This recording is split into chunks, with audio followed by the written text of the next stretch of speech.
할렐루야. 오늘도 금요 생명 예배에 나오신 우리 성도님들을 사랑하고 축복합니다. 오늘 이 밤의 찬양과 또한 말씀과 기도를 통해서 충만한 그 하나님의 생명의 은혜를 누리시는 이 밤이 되시기를 예수님의 이름으로 축복합니다. 사랑하는 성도님들, 우리 성도님들 중에서는 혹시 물건을 잘 잃어버리시는 분들이 혹시 계십니까? 가끔 성도님들과 이야기를 나누다 보면 휴대폰을 잃어버려서 한참을 찾았는데 그 휴대폰이 냉장고에 있었다고 하시는 그런 이야기들을 종종 듣게 됩니다. 또는 본인이 지금 이렇게 전화 통화를 하고 있으면서도 휴대폰을 내 휴대폰 어디 있지? 이렇게 찾으시는 분들도 종종 보곤 합니다. 자신의 물건을 자주는 아니더라도 아마도 누구나 한 번쯤은 잃어버린 경험이 있으실 거라고 생각합니다. 저도 물건을 잃어버리는 일들이 좀 종종 있는데요. 특히 요즘은 집에서 좀 물건을 많이 잊어버립니다. 제가 이렇게 집에서 물건을 잊어버린다고 이야기하면 우리 성도님들은 우와, 목사님 집 엄청 넓은가 보다 이렇게 생각하실 수도 있을 것 같은데요. 물론 저희 집이 하늘 정원이 저희 집 정원이기 때문에 물론 저희 집이 굉장히 넓기는 하지만 집의 크기 때문에 물건을 잃어버리는 것은 아닙니다. 그런데 이렇게 잃어버린 물건이 별로 중요한 물건이 아닐 경우에는 뭐 그냥 그러려니 하고 넘어갈 텐데 가끔씩 중요한 물건을 잊어버릴 때가 있습니다. 무엇일까요? 바로 자동차 키입니다. 이게 자동차 키가 사라질 때면 희한하게 꼭 급한 일이 생겼을 때 꼭 그 키가 없어지게 됩니다. 그럴 때면 이렇게 등에서 땀이 흐르고 또 막 이곳저곳 다 뒤집어 놓으면서 열심히 찾기를 찾지만 그래도 못 찾을 때에는 집안 모든 사람들을 다 동원해서 이렇게 찾기를 찾게 됩니다. 그런데 집안 모든 사람들을 다 동원할 때 제일 먼저 제가 찾는 사람이 있는데 그게 바로 제 둘째 딸 이슬입니다. 여러분, 범인은 항상 가까이 있습니다. 이놈이 가끔 제 차키를 가지고 장난감 놀이를 하다가 장난감통에 그 자동차에다 그냥 그대로 넣어가지고 그것을 찾지 못해서 굉장히 난감할 때가 많이 있었습니다. 제가 오늘 설교를 시작하면서 이렇게 잃어버린 물건에 대해서 설명을 드린 이유는 오늘 본문에 등장하는 이스라엘 역시 잃어버린 것이 있었기 때문입니다. 이들은 자신들이 무엇을 잃어버렸는지 그리고 언제 잊어버렸는지 그리고 왜 잃어버렸는지도 모르고 있었습니다. 아니, 잃어버렸는지조차 모르고 있었기 때문에 찾을 생각도 하지 않았다는 것이죠. 그런데 이스라엘 백성들이 잃어버린 것은 그들에게 있어도 그만 아니면 없어도 그만인 그런 보잘것없는 것이 아니라 그들에게 있어서 가장 중요한 것 그리고 생명을 좌우하는 것임에도 불구하고 이스라엘은 그것을 잃어버렸는지도 모르고 또한 찾지도 않았다는 것입니다. 그래서 하나님께서는 오늘 본문의 저자인 이 아모스를 통해서 이스라엘 민족에게 이렇게 말씀하시는 것입니다. 너희들이 잃어버린 게 있다. 그것을 찾아야 한다. 너희의 생명을 좌우하는 아주 중요한 그것을 찾아야 한다. 라고 이렇게 소리 높여 말씀하시는 것입니다. 우리는 오늘 이 본문의 말씀을 통해서 이스라엘 백성이 무엇을 잃어버렸는지 그리고 그들이 찾아야 하는 것은 무엇인지를 함께 살펴보면서 우리의 삶에도 잃어버린 것은 없는지 그리고 우리도 찾아야 할 것은 없는지를 함께 깨닫는 시간이 되기를 축복합니다. 먼저 오늘 본문에 들어가기에 앞서서 오늘 본문의 배경을 아주 간단하게 살펴보도록 하겠습니다. 오늘 본문인 이 아모스서는 북이스라엘의 선지자였던 아모스가 기록한 선지서입니다. 아모스는 남유다 출신의 목자였지만 하나님의 부르심을 받고 북이스라엘로 올라가서 하나님의 말씀을 북이스라엘 백성들에게 선포하였습니다. 아모스가 선지자 활동을 할 이 시기에는 이 북이스라엘은 여로보암 2세가 통치하고 있었는데 이때는 북이스라엘이 굉장한 번영을 누리고 있던 시기였습니다. 이스라엘 민족은 부족할 것이 없었고 평화로웠고 또 모든 것이 다 잘 되어가고 있었습니다. 그들은 베델과 길갈 그리고 브엘세바에서 하나님께 제사를 드리면서 하나님을 섬기고 있었기 때문에 그들에게는 전혀 문제가 없었습니다. 그러나 그것은 북이스라엘 왕을 비롯한 그 모든 백성들의 큰 착각이었습니다. 오늘 본문을 시작하면서 아모스는 1절에서 이스라엘 모든 족속에게 아모스가 애가로 지은 이 말을 들으라고 이야기합니다. 여러분, 애가라는 것은 장성곡을 말하는 것입니다. 죽은 이를 위해서 부르는 노래라는 것이죠. 그런데 아모스는 지금 살아있는 이 북이스라엘 백성들을 향하여서 죽음의 노래를 만들어서 부르고 있다는 것입니다. 오늘 본문 2절에서 이야기하는 바와 같이 북이스라엘 백성들을 처녀로 비유하여서 그 처녀가 엎드려졌고 일어나지 못하고 던져졌으며 일으킬 자가 없다고 말하면서 죽은 이를 기리는 장성곡을 부르고 있다는 것입니다. 아모스의 이러한 장성곡인 애가를 들은 북이스라엘 백성들은 당혹감을 감추지 못했을 것입니다. 여러분, 상상해 보시기 바랍니다. 지금 멀쩡히 살아있는 사람 앞에 누군가가 다가와서 아이고 왜 이렇게 죽었니? 라고 말했다고 한번 생각해 보시기 바랍니다. 아니면 우리 성도님들께 듣도 보도 못한 저 북한 사람 한 명이 내려와 가지고 우리 성도님들 앞에서 아이고 왜 이렇게 죽었니? 라고 노래한다면 우리 성도님들 어떻게 하시겠습니까? 멀쩡히 살아있는 사람 앞에서 왜 죽었냐고 이야기하면 바로 그냥 손이 뺨으로 올라가지 않겠습니까? 지금 북이스라엘의 상황이 바로 그런 상황이었다는 것입니다. 여로보암 2세가 다스리던 이 시기는 북이스라엘 시대 중에서 어느 시대보다 부유한 시대였습니다. 이스라엘 역사에 있어서 가장 부강했던 황금기 시대는 단연 솔로몬의 시대였습니다. 그리고 그 뒤를 이어서 분열 왕국 시대의 북이스라엘에 있어서 가장 부강했던 시기가 바로 오늘 본문에 등장하는 여로보암 2세 시대였습니다. 그래서 학자들은 지금 이 시대를 이스라엘의 은혜 시대라고 이야기하곤 합니다. 가장 부강했던 황금기 다음에 은혜 시대라는 것이죠. 그만큼 북이스라엘은 번영과 평화를 누리고 있었습니다. 그런데 그런 북이스라엘 민족에게 아모스가 장성곡을 부르고 있으니 북이스라엘 민족이 얼마나 황당했겠습니까? 그러나 북이스라엘 민족은 아모스의 경고와 또 다른 선지자들의 외침에도 귀를 기울이지 않았고 결국 40년 후에 이 애가의 내용과 같이 실제로 그 땅 가운데 이루어지게 됐다는 것입니다. 여러분, 도대체 왜 그들은 애가의 내용에 귀 기울이지 않았던 것일까요? 그것은 북이스라엘의 왕과 또한 제사장을 비롯한 모든 이스라엘 백성들 전체가 영적인 아주 심각한 장님 상태에 있었기 때문입니다. 무엇이 잘못됐는지, 무엇이 죄악인지를 전혀 알지 못했다는 것입니다. 아모스 7장에 보면 베델의 제사장이었던 아마샤는 하나님의 심판의 메시지를 전하고 있는 이 아모스에게 더 이상 예언하지 말라고 이야기합니다. 아마샤는 베델의 제사장이었습니다. 그런데 제사장인 아마샤가 하나님의 말씀을 선포하지 말라고 이야기한 것입니다. 하나님의 말씀을 막았다는 것이죠. 하나님을 섬기는 제사장조차 이 모양이니 북이스라엘의 백성들의 상태가 어땠겠습니까? 그들은 아모스의 애가를 들어도 도대체 자신들의 문제가 무엇인지, 그리고 자신들이 지금 어떤 처지에 놓여 있는지 그것을 전혀 알지 못했다는 것입니다. 북이스라엘 백성들은 지금 북이스라엘이 그 어떤 시대보다도 평화와 안정과 경제와 번영의 시대였기 때문에 하나님께서 북이스라엘을 축복하고 계신다고 착각했다는 것입니다. 그리고 그들은 아모스 4장에서 보는 바와 같이 베델과 길갈에 가서 아침마다 제사를 드리고 3일마다 11조도 하고 수은제, 낙헌제도 드리면서 하나님을 아주 잘 섬긴다고 생각했습니다. 그래서 그들은 어떤 문제도 어려움도 위협도 위험도 죄악도 없다고 생각했다는 것입니다. 그들은 너무 잘 살고 있었고 또 잘 살고 있다고 생각하고 있었고 또 앞으로도 잘 살 것이라고 생각했기 때문에 그 누구도 아모스의 애가에 귀 기울이지 않았다는 것입니다. 그리고 동의할 수도 없었다는 것입니다.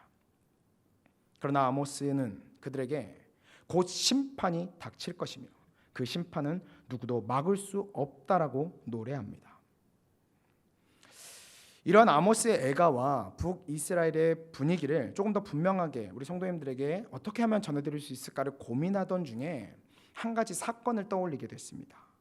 애가를 부르는 아모스와 경제적 번영을 누리던 이 북이스라엘의 분위기가 이 사건과 딱 들어맞는다라는 생각을 하게 됐다는 것입니다. 제가 본문의 말씀을 연구하면서 고민하던 중에 떠올리게 된 사건은 바로 1997년 11월에 있었던 IMF 사태입니다. 1997년 우리나라는 국가 채무 불이행 상태인 디폴트 상태, 즉 국가 부도 상태에 빠질 위험에 처하게 되었고, 그로 인해서 국제통화기금인 IMF에 구제를 요청하게 됩니다. 당시 우리나라의 경제적 상황과 또한 사회 분위기를 한번 알아보기 위해서요, 1995년부터 98년까지 신문들을 제가 인터넷을 통해서 한번 살펴보았습니다. 간단하게 설명을 드리면 IMF의 구제 요청을 하기 직전까지 우리나라 경제는 연간 국가 경제 성장률이 7%에서 10%로 지금과 비교하면 거의 10배 정도로 한 해마다 계속 성장하고 있던 시대였다는 것입니다. 기업들은 더 많은 이윤을 창출하기 위해서 과도한 투자를 하고 있었고, 또 은행권들은 무분별한 대출들을 통해서 우리가 흔히 말하는 버블 경제가 이루어진 상황이었다는 것입니다. 겉으로 보기에는 굉장히 나라가 부강해 보이고 잘 살고 있고 또한 아무런 문제도 없는 것 같아 보였지만, 사실은 국가가 부도가 날 만큼 위험한 상황 가운데 있었다는 것이죠. 그러나 그런데도 불구하고 우리나라의 기업인들과 경제인들, 그리고 많은 국민들은 우리나라 경제에 대해서 장밋빛 경제로 생각하고 있었습니다. 경제의 규모가 커지고 있고 이전보다 더 풍요로운 삶을 살면서 어떤 위험도 위기도 없을 것이라고 생각했다는 것입니다.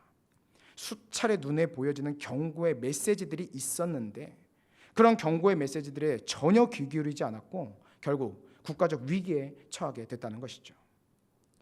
당시 신문 자료 방송들을 한번 확인해 보면 100개 이상의 기업들이 도산했다고 이야기하고 있습니다. 그런데 사실 이것보다 더 많은 대기업을 비롯한 중견, 중소기업들이 하루에 200개씩 부도가 났던 것을 우리가 신문 방송 자료를 통해서 확인할 수가 있습니다. 여러분, 이렇게 수많은 기업들이 부도가 났다는 것은 단지 기업이 망한 것으로 끝나지 않습니다. 그 기업에 종사하고 있던 수많은 직장인들이 실직하게 되었고, 그로 인해서 개인의 삶이 무너지고 가정이 깨어지고 많은 사람들이 자살하는 사회적 문제가 발생했었습니다. 당시 얼만큼 많은 사람들이 자살을 했는지 제가 또 한번 그것도 찾아봤는데요, IMF 사태 직전인 1995년도에서 6년도의 자살률보다 IMF 당시인 1997년도와 98년도의 자살률이 47%가 증가하였다고 합니다. 이렇듯 경제적 호황을 누리고 있는 상황에서 위기가 찾아오기 전에 경고와 징후들을 포착하고 그에 대해서 대비했다면 그런 쓰디쓴 아픔을 겪지는 않았을 것입니다. 마찬가지로 북이스라엘 역시 아모스의 애가를 통해서 경고를 들었을 때에 자신들에게 문제가 있다는 것을 직시하고 또한 도대체 무엇을 잘못하고 있는지 자신들의 현재 상태를 파악하려는 그런 노력을 했다고 한다면 아모스의 애가는 단지 경고의 노래로 끝났을 것이고, 그 애가는 오히려 그들을 죽음에서 살리는 희망의 노래가 되었겠지만, 그들은 아모스의 애가를 듣고서도 하나님께서 그들에게 경고하시는 그 경고의 노래를 듣고서도 자신들의 영적인 상태가 어떤 상황인지 전혀 깨닫지 못했고, 결국 애가의 비참한 노래는 그들의 역사에 실제로 이루어지게 됩니다. 사랑하는 세계로 무별 여러분, 우리는 이것을 통해서 아주 중요한 교훈을 깨달을 수 있습니다. 아무리 안정된 사회에서 경제적 번영을 누리고 평화로운 삶을 누리고 있다고 하더라도 그것이 꼭 축복만은 아니라는 것입니다. 그러한 번영과 평화가 우리의 영적 상태도 좋다는 것을 대변해 주는 것은 아니라는 것입니다. 마찬가지로 현재의 내 삶에 아무런 문제가 없이 하루하루 잔잔하게 살아가고 있고, 또 먹고 쓰는데 부족한 것이 없고, 아니 오히려 물질적 풍요로움이 많다고 해서 우리의 영적 상태가, 나의 영적 상태가 좋다고 말할 수는 없다는 것입니다. 다시 말해서 세상적인 관점에서 우리의 삶에 아무런 문제가 없는 것 같아 보이더라도 영적인 문제도 없는 것은 아니라는 것입니다. 따라서 우리는 이런 북이스라엘의 백성들의 모습을 통해서 우리의 삶의 모습들을 점검해 보아야 합니다. 오늘 우리에게도 하나님께서 다양한 방법들을 통해서 우리의 삶에 경종을 울리시며 우리에게 애가를 듣게 하시고 계시지는 않는지 주의를 기울여야 할 것입니다.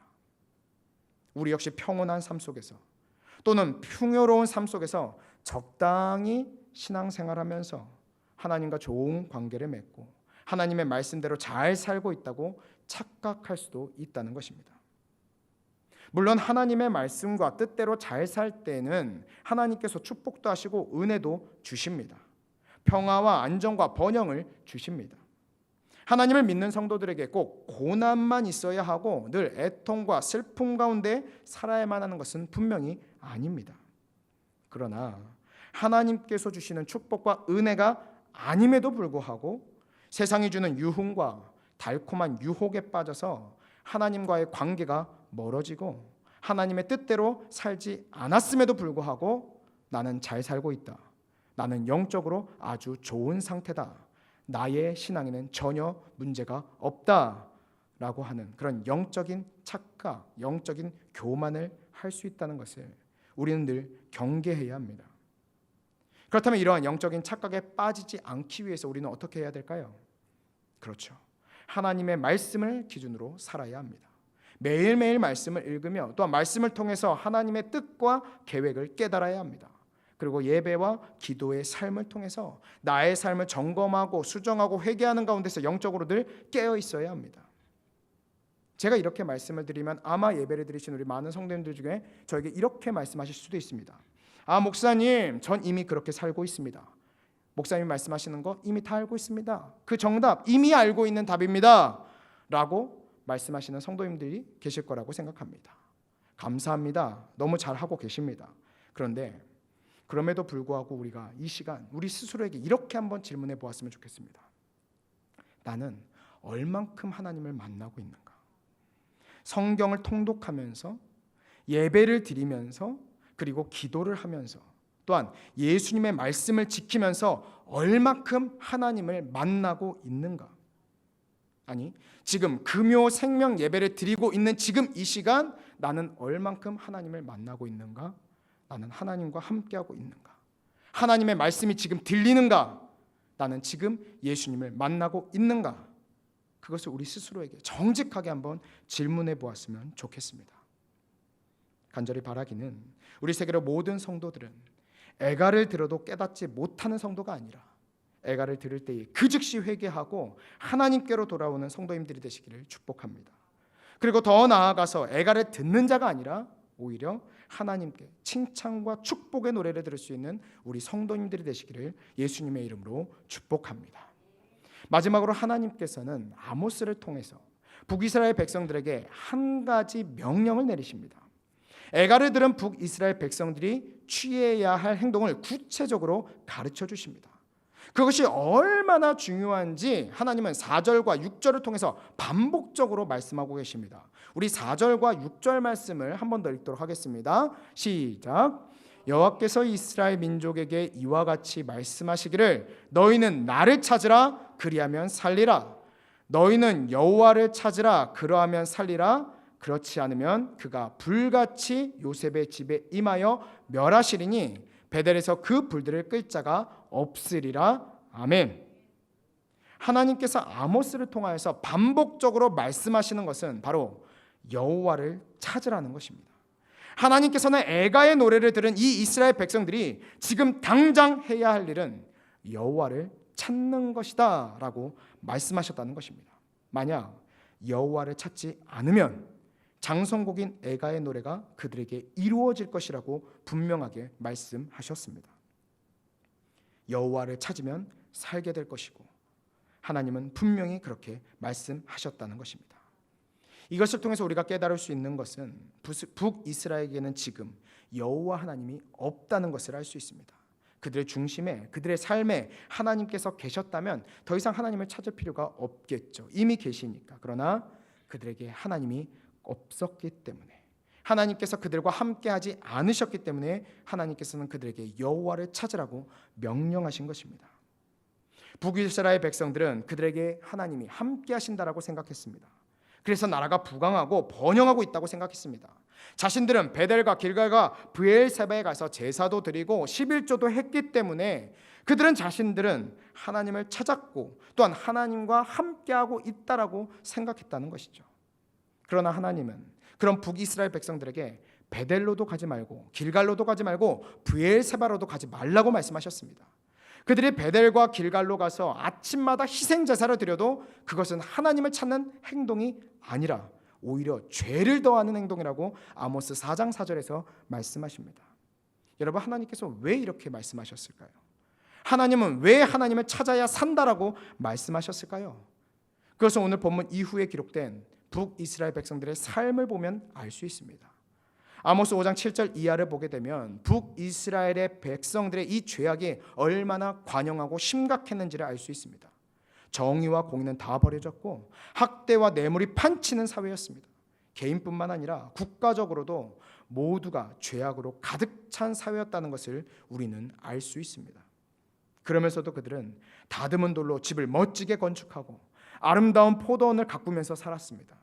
그런 불의와 죄악이 관영한 사회에서 죄악된 삶에 물들어 살면서도 겉으로는 종교적인 행위들은 유지하면서 적당히 종교 생활을 하고 있었다는 것입니다. 정의와 공의는 땅에 집어던지면서 아침 희생제사는 드리고 힘없는 자를 짓밟고 새는 부당하게 징수하고 뇌물을 받으면서도 3일마다 11조는 드리고 정직하는 자를 싫어하고 의인을 학대하고 가난한 자를 억울하게 하면서도 수은제와 낙헌제를 드리면서 그들은 그들 자신들이 굉장히 잘 살고 있다고 착각하고 있었다는 것입니다.